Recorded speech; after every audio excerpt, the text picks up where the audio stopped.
বৌমা। হ্যাঁ মা, এই যে এটা আমার ননদের মেয়ে। ভালো আছো? হ্যাঁ, তুমি ভালো আছো? আমিও ভালো আছি।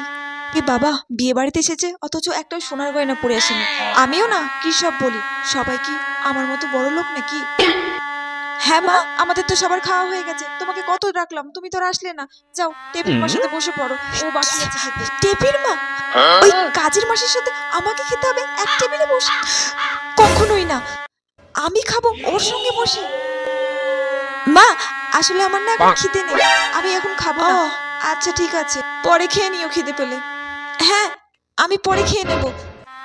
হ্যাঁ, এ বাবা, ওই বউটা তো আমার মতো সেম টু সেম শাড়ি পরেছে, কিন্তু ওই শাড়িটা নিশ্চয়ই কম দামের হবে, নিশ্চয়ই কোনো ফুটপাত থেকে কিনেছে।